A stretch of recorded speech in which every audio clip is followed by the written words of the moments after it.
Okay, good morning. Today we're going to finish part 1 of the course, except I'll do chapter 4 next week to complete the introduction to how do you program, well, simple example how to program finite elements. We cover that later in the course in part 3 in detail.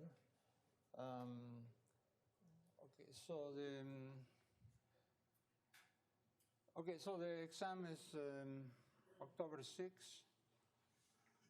Hopefully, no snow by then. And we have a review session in the previous class. Okay. So we'll begin part 2 next week, actually, but it will not be in the exam. It will be in the second midterm. Okay. Okay. And the material covered in part 1 is, or in exam 1 will be, is described in homework 4, which is being posted. Basically, some chapters are not covered. And if you see a fine print in a chapter, that's not part of the exam. For example, that's supplementary material. For example, for the multi-freedom constraint, I have a very short description of the mathematics behind penalty function and Lagrange multiplier, but that relies on variational calculus. We haven't seen that yet, so we'll skip the fine print unless you're interested. Okay. Okay. So homework 4 was posted yesterday, and that's linked to chapter 8, and we'll be doing next week for you guys. And in the statement of exercise, I have often mathematical code showing how to implement that or part of the problem.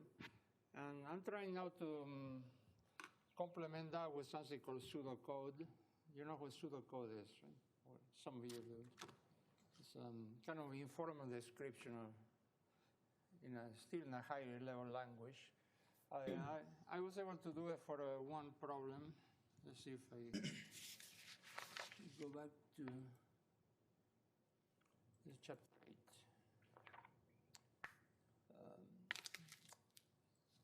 This. Yeah, here it is. Okay, I don't know if you can read it, but what's the advantage of pseudocode?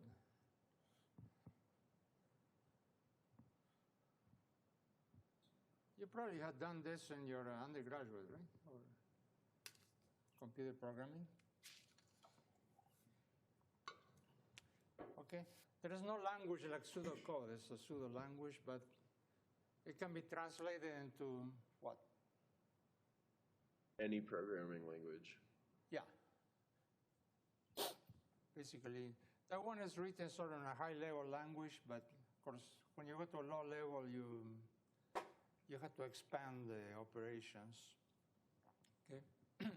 And here I use this. This is my own pseudocode. Every person has a different pseudocode. This is my own. It's kind of C++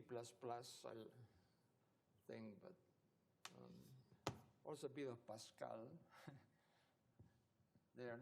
Okay. So if you see, for example, dot means what? Times. Yeah, matrix operation, right? Which is, so A, or matrix product. This is the matrix product of A and B, right? Or if it's a vector, it would be like A times, for example, A times X. Okay. So if it's a low-level language, what do you need to do?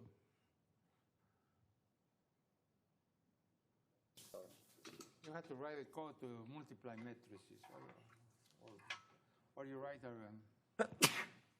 modular procedure to do that. Okay. Okay. The other thing is, if you see a statement like print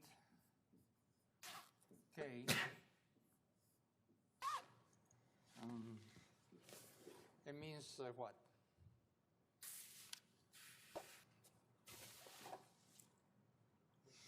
What's print means? The screen. Display. Display, yeah. And here, each language has a different way of doing it, detail. So that's okay. So, okay, so if you use Mathematica, you'll see Mathematica is written in C++. So many constructions are similar. And if you use MATLAB, MATLAB was written in Fortran, so the construction the low-level construction in MATLAB are similar to Fortran. Okay. So which is more important in industry, C++ or Fortran?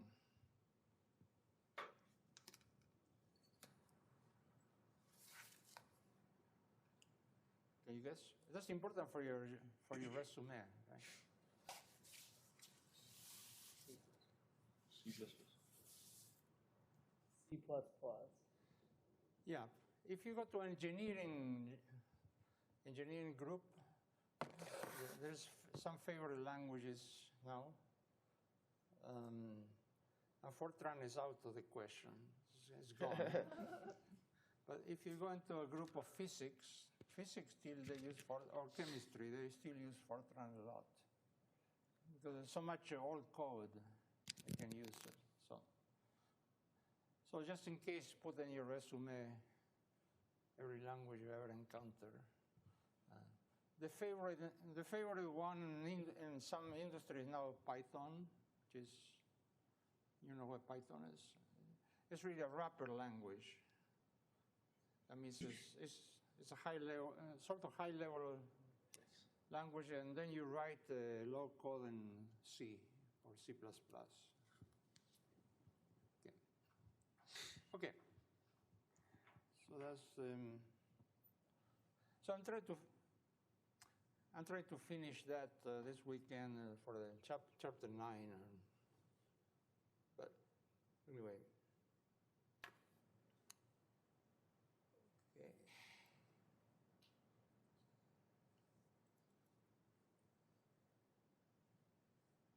Okay, so let's go to.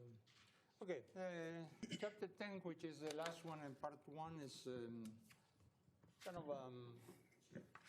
it's a descriptive chapter. It doesn't go into any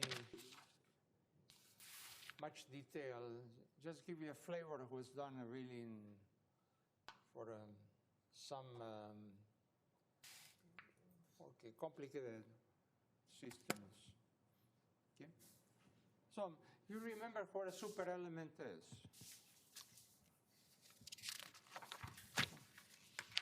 It's the combination of different elements together. It's a composition of elements, yeah. It's not a super in the sense of better, right?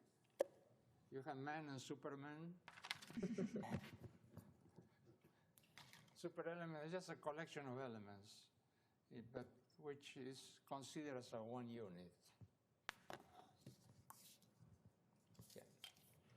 Okay, so anyway, there are two extremes there. One is called the macro element, which is it's a collection of a few elements. Can you see an example like use 4 triangles to model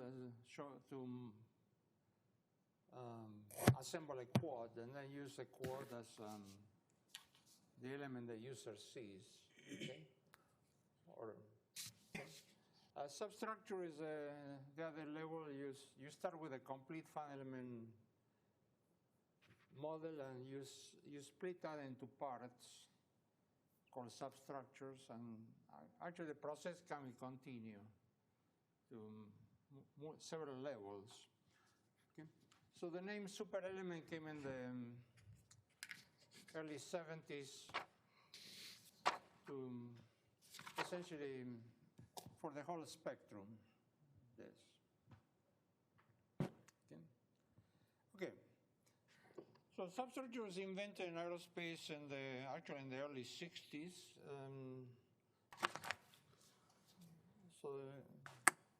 And there's several reasons I'm going to mention in a moment.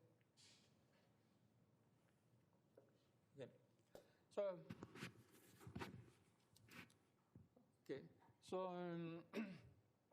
if you have an airplane, it's natural to break that into major components, major functional components. Like, you have 6. Which are the 6?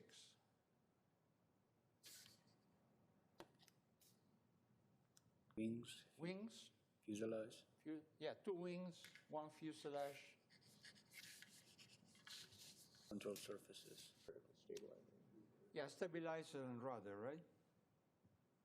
Kind of, and we'll see. One of the obvious advantages, at the time the measures were done manually,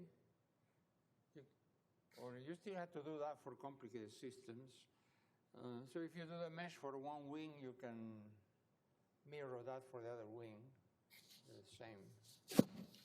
So if you take the engines out as part of as substructures, and you can just model 1 engine and then repeat that as needed.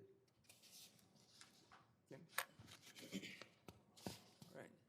So okay. So in general, you can have levels like this shows a wing. Okay. As a level, you call that level 1 substructure. But then you can take pieces of the wing, especially if you have modules. Okay, so then will be a level 2, a wing section. And if you eventually you keep dividing, you end up with what? Elements, right? Okay, you don't go beyond that, but that's the ultimate level. And I think I showed this before. The first commercial plane done with this method was, it still flies. It's the, 7. yeah, anyone flew a 747? Flown on a 747? What? I said flew a 747, I thought. No, yeah, I've flown on one. You did? Yeah. Okay, there are many are used for just cargo now, but there is still flying some long routes. In July, I took one from San Francisco, Seoul. It's 12 hours. I think they're gradually being replaced by 787 with a similar range. So may just become. Okay, so here you see in the early days, some of the substructure were done analytically by simplified methods, like approximate wing theories and so on. And the more complicated were done with finite elements. This is a combination.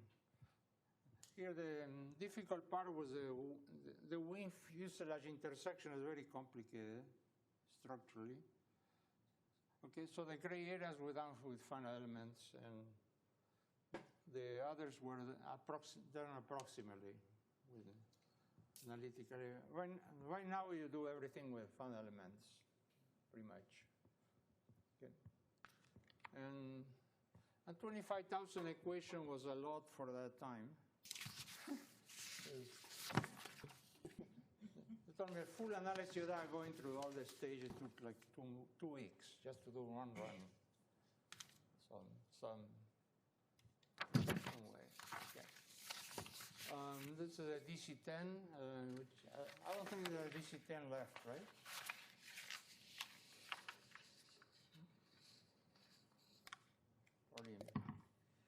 There's a company called McDonnell Douglas.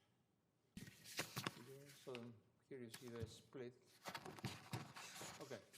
After the multi-level was invented for another kind of structure, which is, you see in the picture, is, what's that? Boat. Yeah? Boat. Boat. Which boat? No. There are many boats, like the one. Could row that. Is that a Viking ship? There's a commonality with Viking ship. This was invented in Norway. Norway in the 60 and 70 was very strong in shipbuilding. Okay?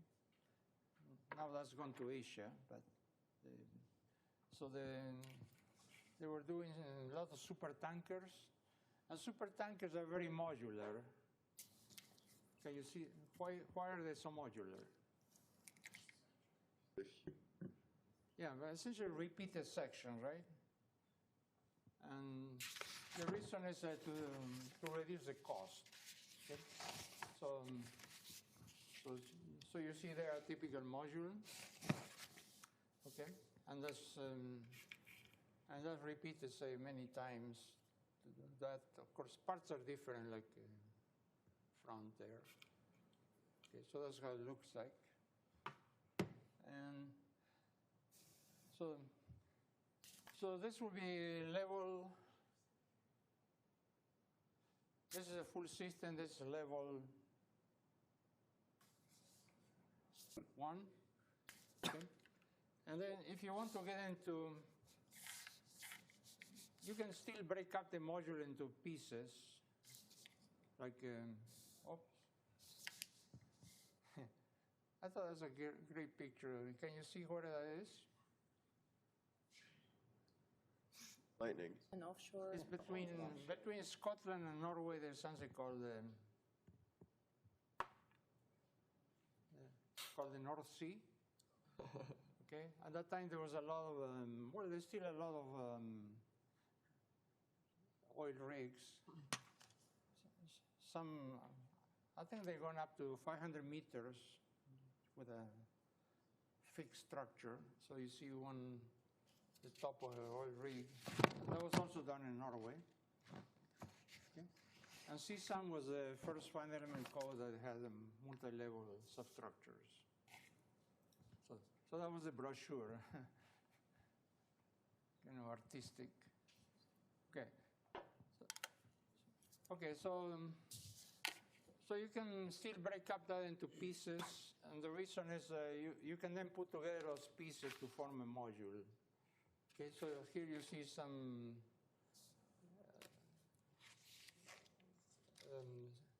different level superelements.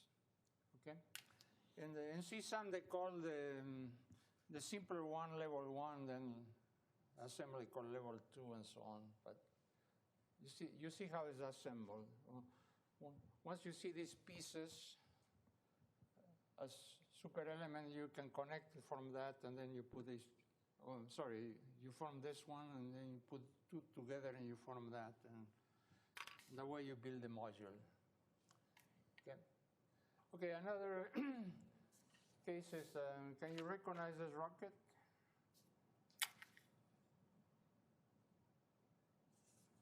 It was built in the 60s. It's called you heard of the Apollo, right? Saturn V. Yeah, Apollo Saturn. It was a lunar rocket, and they took the first man to the moon. I think it was when did they get there? It was 1969, was it? Yeah. So, okay. So this was of course, it's a huge rocket, and it can be naturally decomposed into parts because of what happens when you launch a rocket. All right. It goes up, huh? Then Hopefully. the first stage propels the rocket and then separates. And then you have a second stage and so on. Then, okay, that's the third stage actually. Then they had a lunar module, and the service module for the lunar landing and return. Okay. So for political reasons, NASA assigned each module to a different company. They were in different states, so they needed a vote from the representative of state for their budget. So, you know, Boeing does that for a 787. You know what a 787 is? It's an almost all composite plane, and all the part, Boeing assigned each part to a different country, or the reason is they want the airlines of that country to buy it. So that was a big mess in the fabrication. Because, anyway, that was NASA did that for the states. Okay. Okay. So the way you process substructure or the extreme microelement is you divide the degrees of freedom in two parts. Okay. You have boundary and internal. Okay. For example,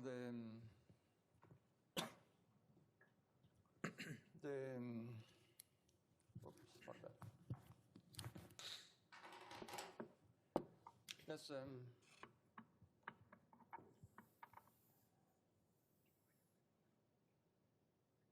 actually this is sort of three-dimensional by this picture. This is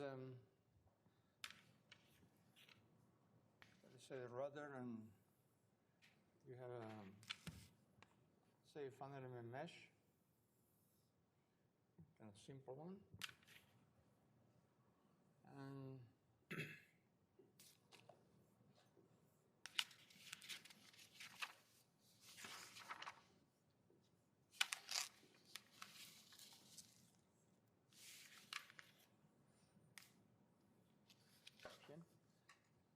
and you classify that into boundary are the ones that are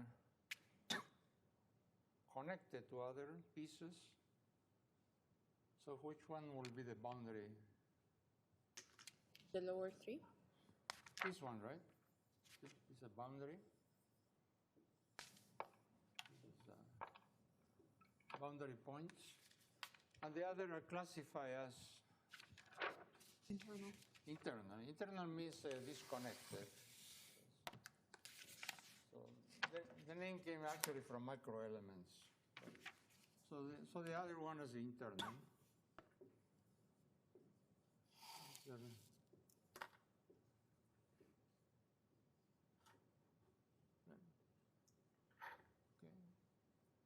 So the connection actually will be to the fuselage here.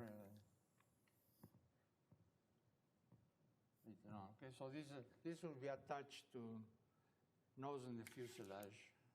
I mean there. So the blue ones are internal. Okay. And there's a process by which you can eliminate all the degrees of freedom on the internal nodes, which is called static condensation, okay? Which is not only useful here, it appears everywhere in finite element literature, especially for model reduction. So this is really a model reduction process. Okay? At the other extreme, you have a microelement like three triangles to form a quadrilateral. And here, where are these boundaries?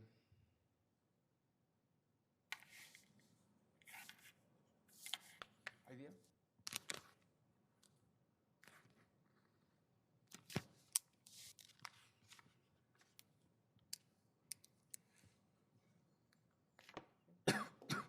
Okay, here's the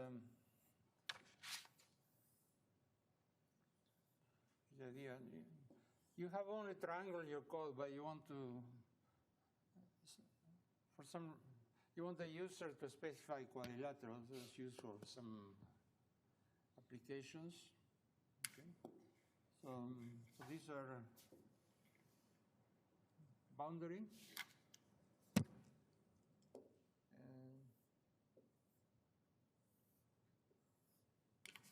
these are internal, right? Okay. Why is this internal?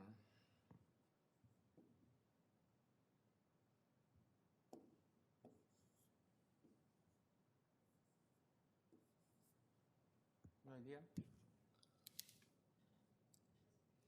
Anything outside of the element. Yeah, it will be connected to other elements in the mesh, but in general, that will not be connected to anything. It will just be in the center. So, yeah, in general, you have that.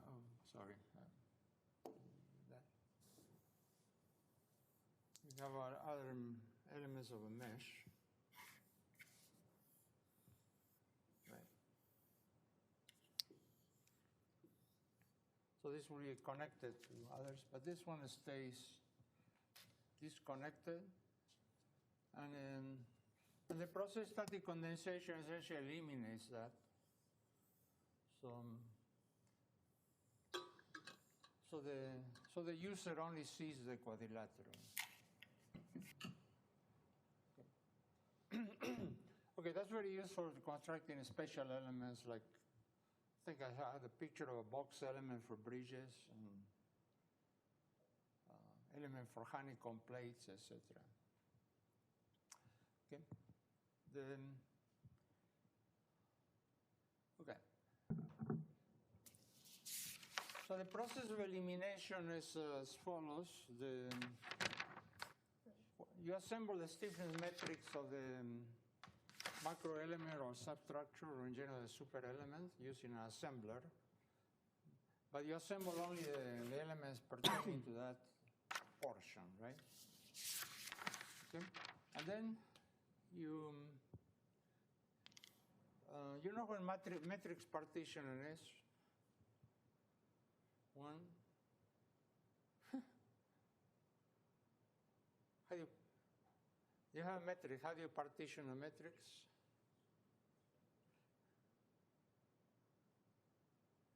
Well, you divide the row and columns into parts, right? Portions. Okay. Okay. So to do that,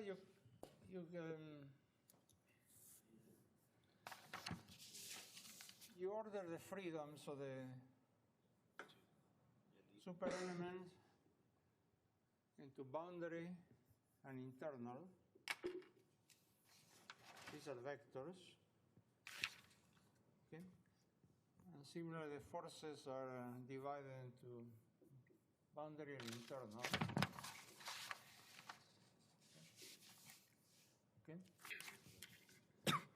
Okay, so according to that, the stiffness metric will partition into 4 pieces, which are KBB, KBI, I think I call it IB, KII.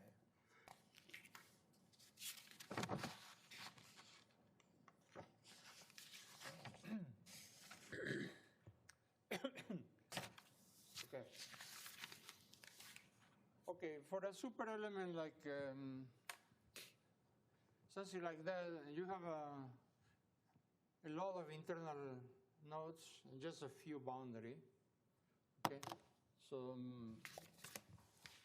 this will be a much bigger matrix than that one. Okay.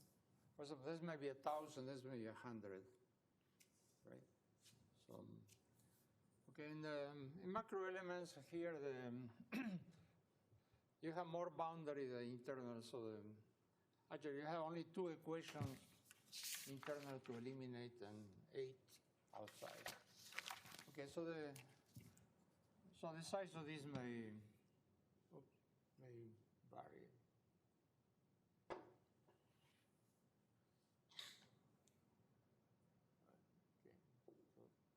so this is only.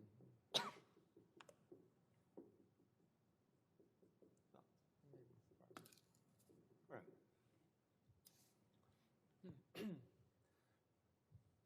So, how would you eliminate these? You want to get rid of those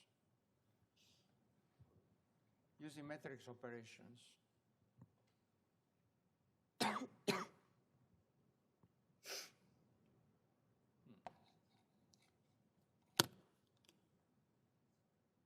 You heard of the elimination, right? You learned that in sophomore. There's something called Gaussian elimination. Actually, that's the way you will do this in the computer. But let's say, suppose using matrix algebra, how would you get rid of that?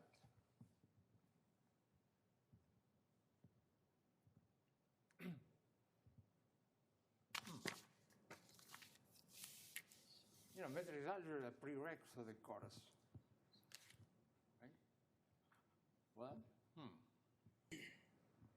Well, let me go to sophomore.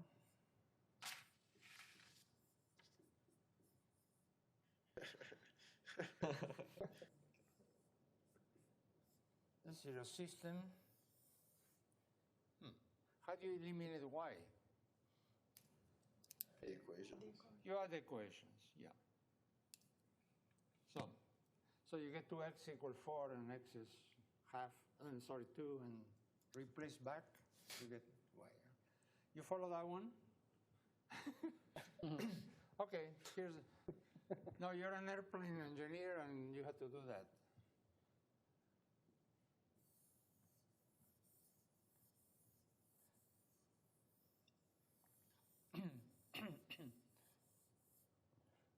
Well, if you try this by Gaussian elimination, it's a similar technique, but you can also do by simple matrix algebra. Okay, how do you solve for that? UI is, well, you pass that times that to the minus that, right? You need to pass this product to the right-hand side. Okay, so you get Fi minus KIB. Sorry, this is I. UB.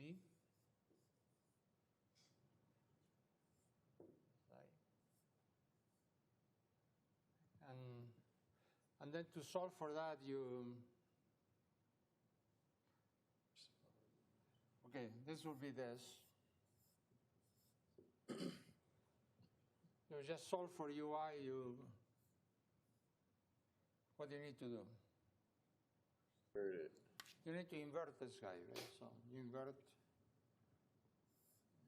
you have it.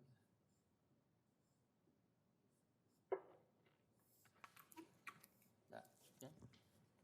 So that way you solve for UI. And then it's halfway only. Substitute into the first. Then you replace UI where? Well, this is the second equation here. You replace UI into the first equation, which is, right? So replace, so you get,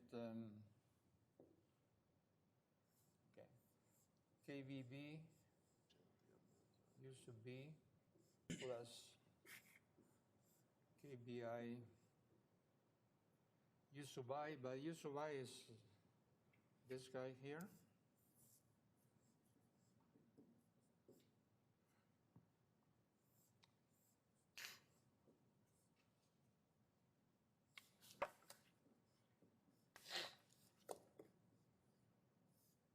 Okay.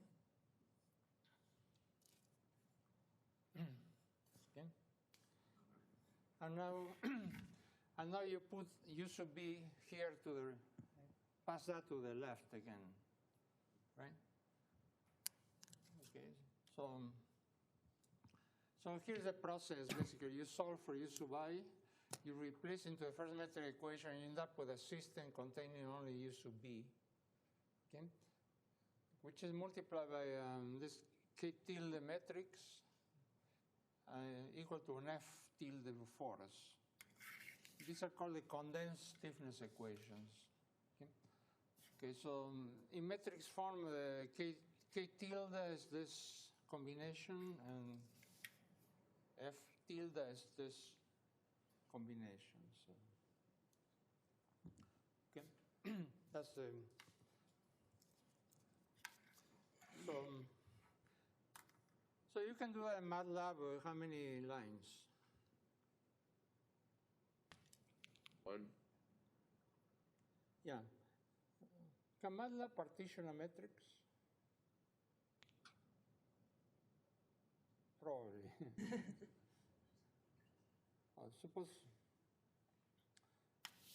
Suppose I say I give MATLAB 1,000 by 1,000 metric. I say partition into 900, 100.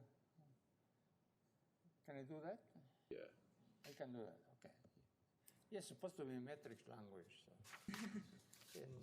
in mathematics, it's more complicated. You have to load a matrix package, but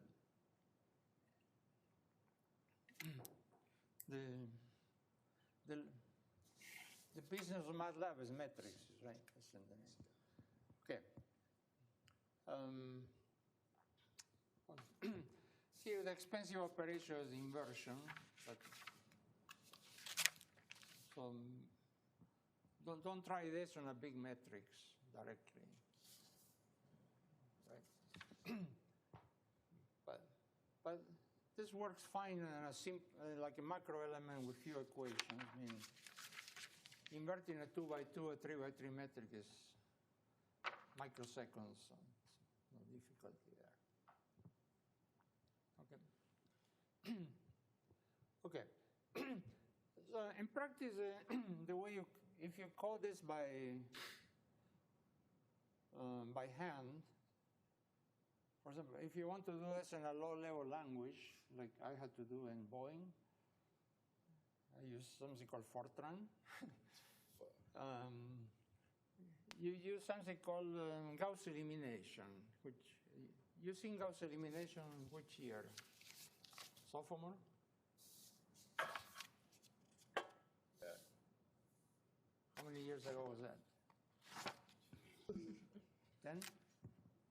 5? 4? 3 years. 7. Okay, that's not bad. So it should still be in your brains, right? Sure. Sure. Okay. So what's the procedure of Gauss elimination? Well, you pick one equation, you solve for the unknown of that equation and replace into the rest. It's a very simple procedure to code, okay? And for example, let's go back to the system. Let's put something more.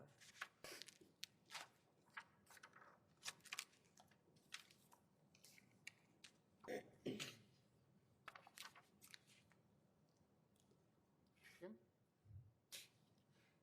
So you eliminate x, solving from that equation, replace here, and then you have this equation in y, right? Okay, can you do it backwards? And you can solve for y from the second, right? Which is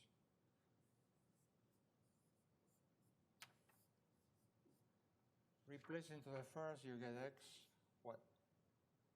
Plus 2, 3 minus 2x over 4, whoops, and equal to 4. Okay? And then you collect all the x terms, which will be minus 3x and to 6. Oh, sorry. 3x equal minus 2.5, and then you solve for x. Okay. So this is Gauss elimination backwards. And you start with the last row and continue up. Okay. That's actually the process you follow if you put when you put all the internal freedom at the bottom of the vector, you will go that way. The difference in Gauss elimination, you go all the way, right, to the top, or if you go that way, you go to the last equation. here you stop. Where do you stop? Well, if you're going this way, you stop here. You stop at the partition. And what's left here is actually your condensed system. It's kind of magical, but it works. And so it can be, usually it can be programmed in about 10 lines of code in detail. Okay. So, okay, so let's look at that. That's the example system. It's also, it's used in one of your homework exercises. Let's say,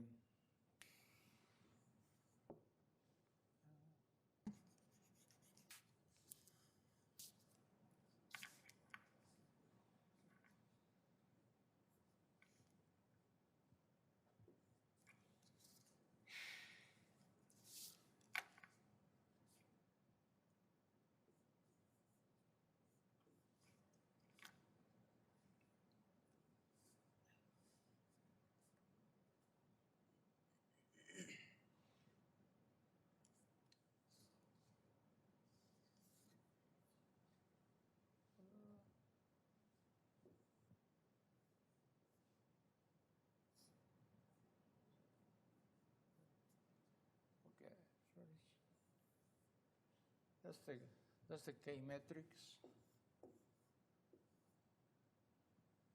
And the right hand side is 3640.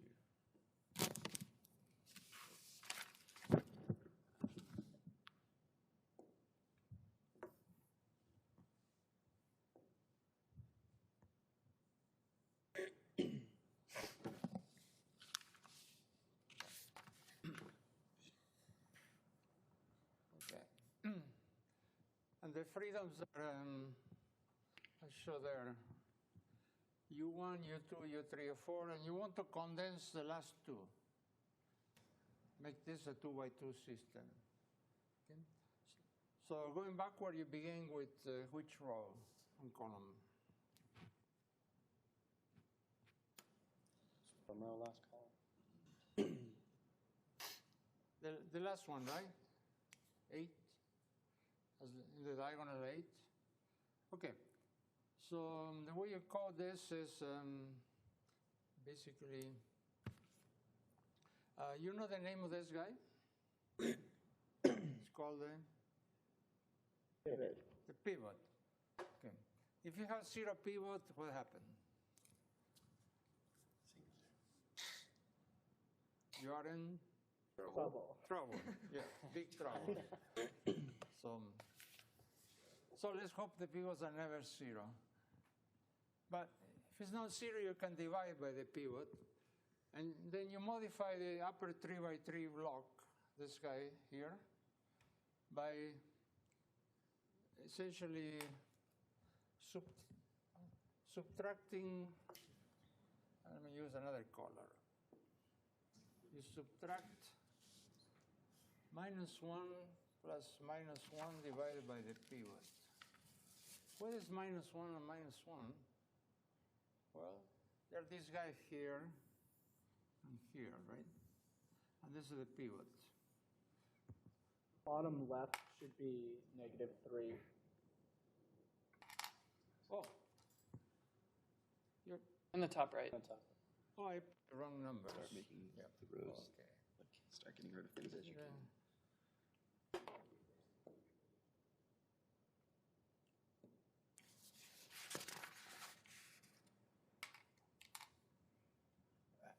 This is 3, right? -3. Okay.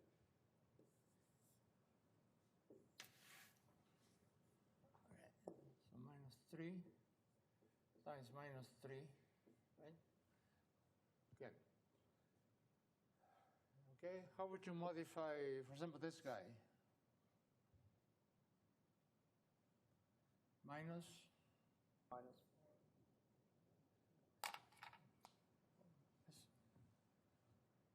-1 times minus 1 divided by 8, and so on. This one, you take minus 3 times minus 1 divided by 3, 8, and so on. You need, now, if this is a symmetric system, you need to do only one of the triangles, right? Upper triangle or lower one. So in the example, I did all the entries, but because and so on. Okay.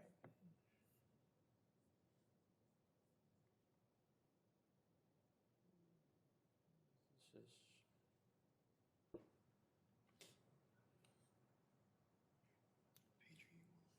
shouldn't do that. Sorry. I should only have.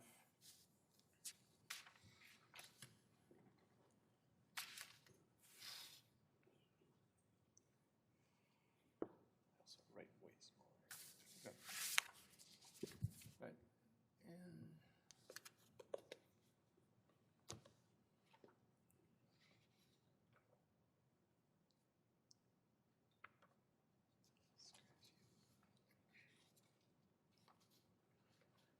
right.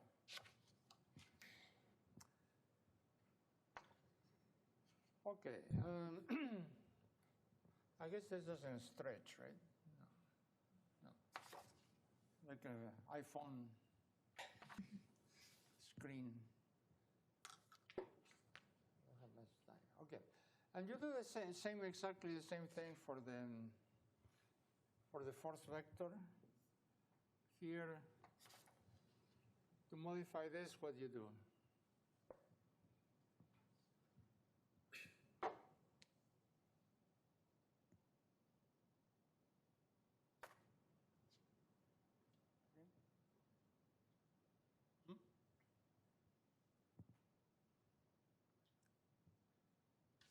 Zero is the bottom there, minus 3 is that one, the yellow.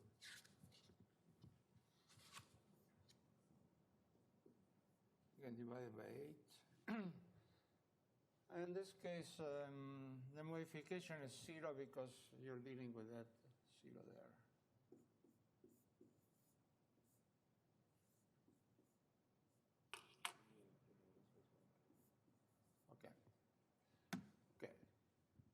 Okay, and you do only this 3 by 3, right?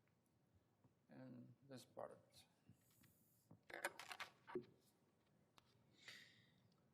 Okay.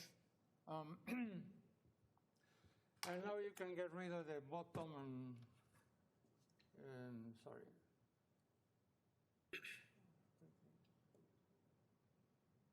You can get rid of this part.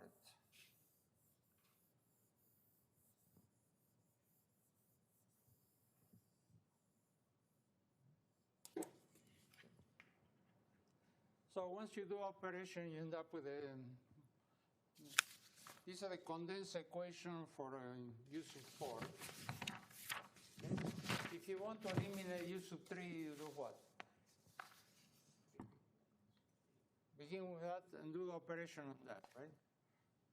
Okay, so here it is. The entries have been more complicated, but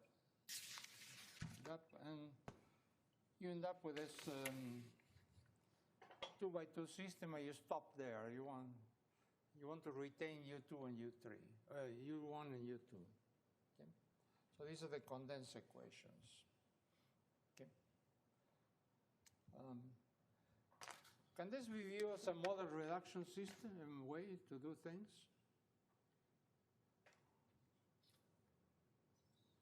Yeah, you replace an entire wing by what? The connection of the wing to the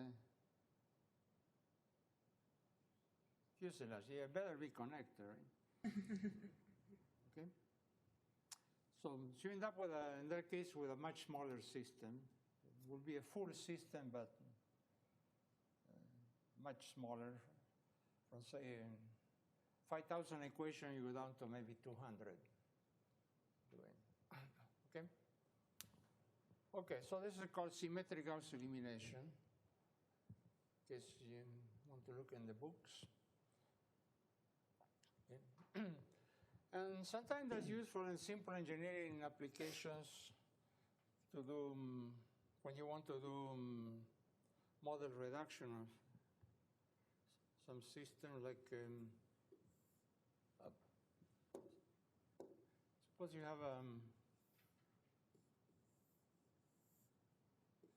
have a system where it might be complicated. Well, it's a bit complicated.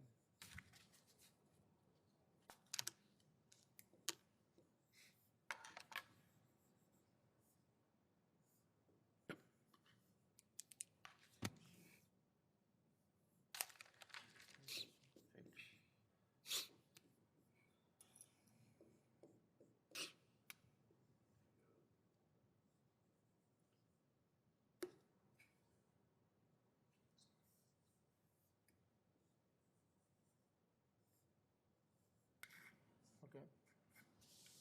Okay, you have a kind of complicated system, but it's acted only by, say, these forces. Right? And maybe I'll get rid of these to make it simpler. Yeah. Make it more physical. You want to reduce that to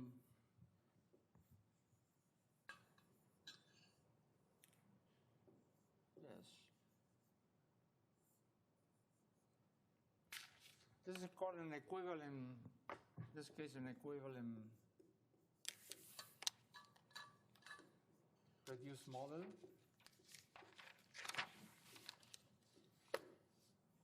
This case is an equivalent spring.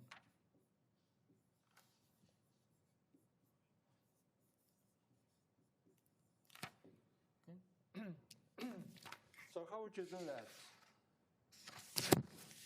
Well, what will be the internal freedoms of the system? Or in this case, this is rigid and those. Okay. How many internal freedoms? Actually, I forgot to put this one. You have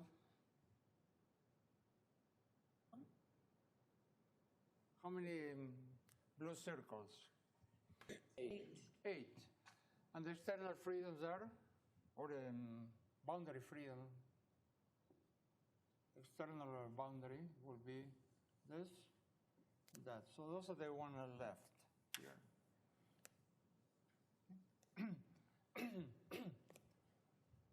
So this is used a lot in, for example, this might be a suspension system of a vehicle. You can do a finite model of the entire thing, then reduce all the internal freedoms, and you end up with like a spring. At least for a static. This is for a static. For dynamic, it's more complicated. Okay. Okay. So the process is you remove. You assemble the entire system of that. You condense out the internal freedom. You extract the 2x2 matrix left, and use that in your model. Okay. Okay. So is that clear how it works? So this method relies on equilibrium, the stiffness equation of equilibrium. So when you reduce a model here, you're using equilibrium. It's called right? When we use master-slave, we use, instead of equilibrium, master-slave, we use the other extreme is, begins with K.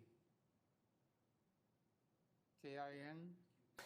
Kinematics, yeah, equilibrium and kinematic. Kinematic is essentially the description of motion. Equilibrium is essentially the description of forces or actions, right? So this is a model reduction by equilibrium. Okay. So it has a lot of applications. Okay. Actually, this is in mathematics, the implementation of the freedom eliminations like that. And so how many lines? Let's see. 3, 6.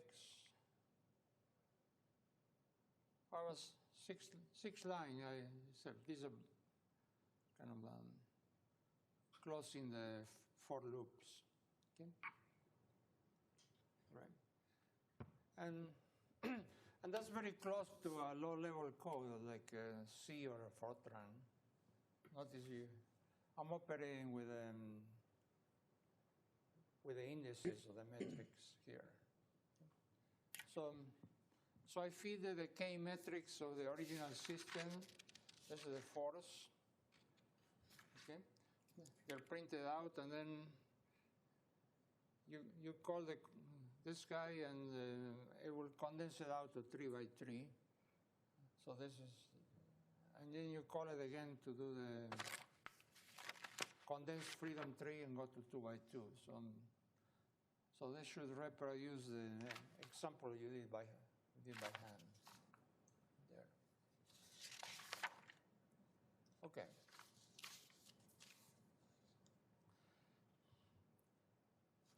Okay. Can you do this if you have 1,000,000 freedoms?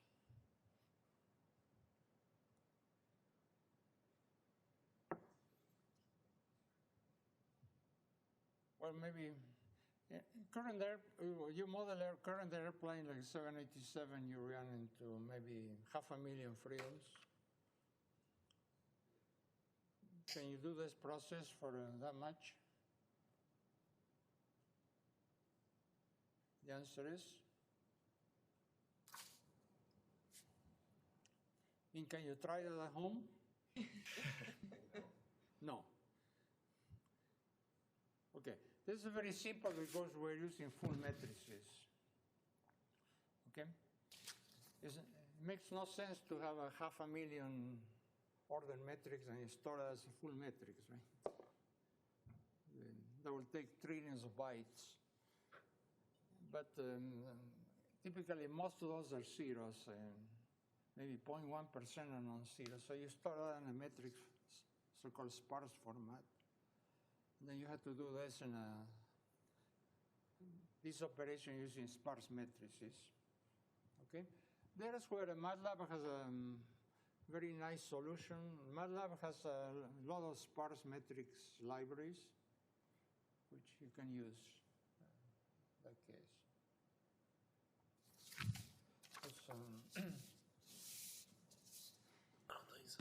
What's a simple example of a sparse matrix? Diagonal. Diagonal, right? And next to that, if you had 3 diagonals, you call that Tri-diagonal. yeah. In general, the generalization of that is called a band matrix, which really runs parallel to diagonal. And those are very easy to program. Okay. Well, relatively easy to program. Okay. Okay, so that topic is superelements, and the last. This is just descriptive. I don't mention the details. Global local analysis is a technique used in the old days to do things like that. Suppose you have a panel with some small holes. Can you do that with finite elements? Mm-hmm.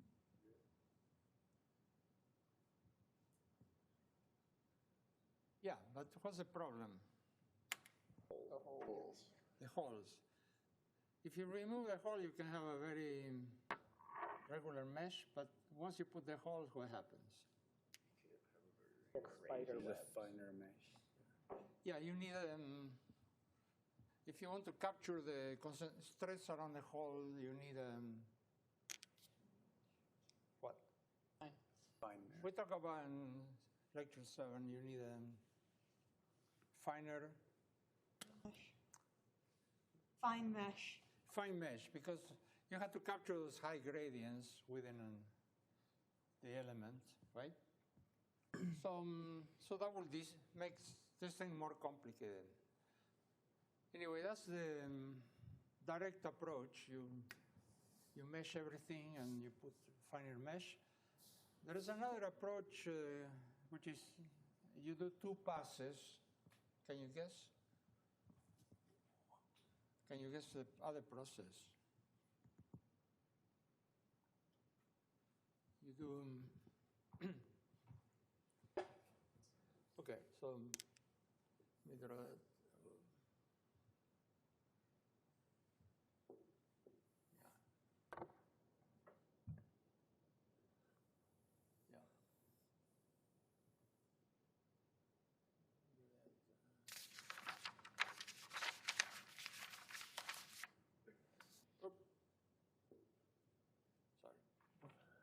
Missed that. Okay. So in the direct approach, again, you can have small holes. By the way, this is typical of a fuselage. Which are these? Windows? Yeah, the passenger like windows.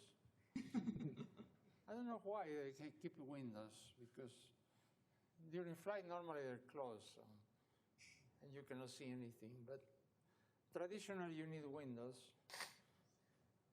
Okay, and this might be the fuselage panel. Okay, how many windows do you have? Birds. Typically, or how many rows in an airplane? 40. Depends on the airplane. 40. Yeah. Yeah, 35, 40, so there's a lot of these guys. Okay. So in the direct approach, you go and do the, let's see, oh, sorry, yeah. One stage, you might do that, okay? Is it possible to do that?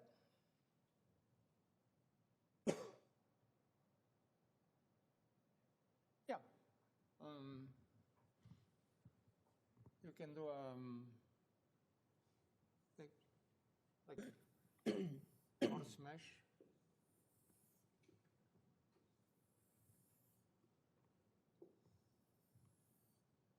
Right?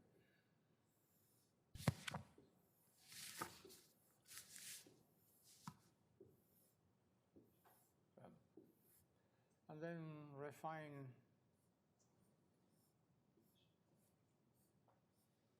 near the hole, right? Yep. One thing you notice here, the meshes, yeah. I was going to ask, aren't those called hanging nodes? Can't you not do that? Because then you have like,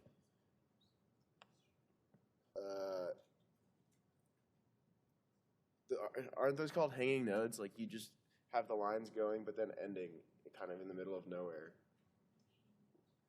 Right? Like that box that's above. No, this is just a sketch. Okay. No, of course, it's not like that. You know, fuselages, it's a cylinder with you have ends. And Well, no.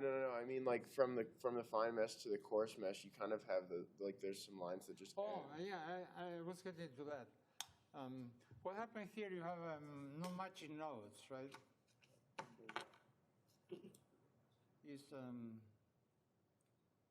These nodes do not match the actual, node there. So you have to apply a technique to connect those meshes, and it's called a multi-freedom constraints. So we've gone through that, and there's one homework on that. Basically, use multi-freedom constraint to connect meshes. Okay. So anyway, this is a direct approach. The second approach is basically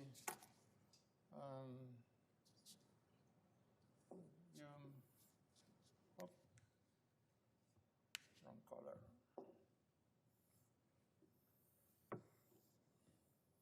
you analyze this with a regular mesh.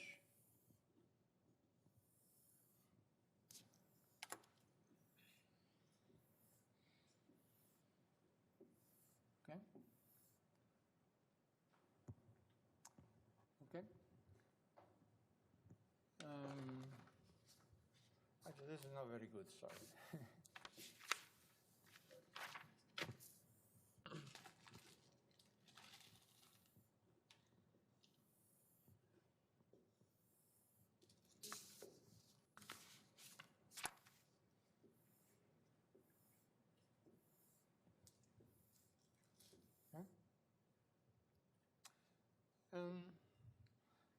So this is called the coarse, or it's called the global mesh. Okay? Basically, you ignore the details like holes, etc. Actually, the details on an airplane, there's a lot of details which you can ignore with a coarse mesh. And then you go back and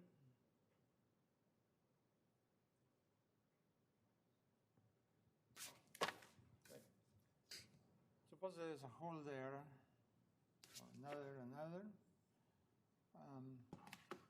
You analyze that part directly with its own mesh.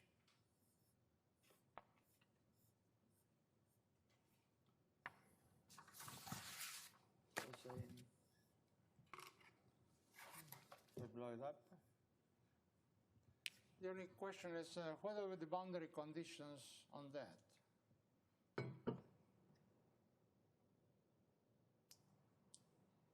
I mean, you get a solution for the mesh without holes. That will give you information, let's say, on the displacement of the nodes, plus internal forces, stresses, etc. So you get the information there, right? Which is here. And you need to transfer the information to the smaller mesh. There are two ways to do that. I tried both when I was doing this for the 7847 Windows. By the way, they never fail so far. 747 had like 45 rows. And the windows were actually, every window is different.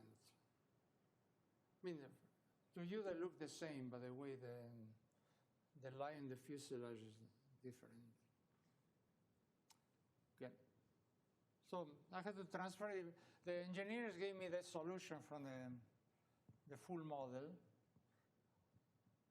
Remember the full model? Where is that? Yeah. They had an analysis done with the full model, and all the windows were ignored. There seemed to be more than 45, right? I guess there were 45 rows here, but they were,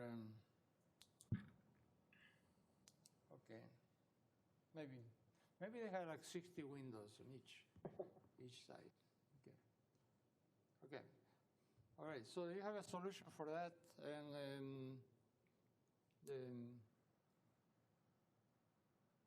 need to apply it to this. Okay. So that's the coarse mesh. So the question, how do you apply that solution to this to analyze? I want to analyze just the window in detail. Either essential or natural boundary conditions. Yeah, essential or natural. In essential, you take the displacement from the coarse mesh. Basically, you know the displacement like here, right? Actually, it was 3 dimension plus rotation, so it was 6 freedoms. But the same. And you interpolate those along each boundary, and you apply that to the nodes of this mesh, right? So it's a prescribed displacement type of problem. So this is essential boundary conditions on that. The other way is you can take the stresses computed in this model, okay, and you apply the stresses convert the stresses to nodal forces by node by node, element by element, whatever, and then you solve the static problem. Okay, so that's the two. And I did both, and the force or the force transfer get better results because they had some experiments, the wind tunnel and so on. Okay, so okay. Anyway, you see, this is a very old method, but it's coming back in another application, which is very, very hot today, which is called multi-scale analysis. Okay? There's a lot of interest in going from nanomechanics to micro to macro mechanics, to the continuum and back. And you cannot afford to do detailed micro analysis for, say, a whole system. But you can do the equivalent of this actually in several stages to go from a continuum model into micro or nano details. Okay, that's a hot area now. So now this is called multi-scale analysis in that case. Okay, so this is a picture of. So except for chapter 4, that will be the end of part 1. So we'll cover chapter 4 next week.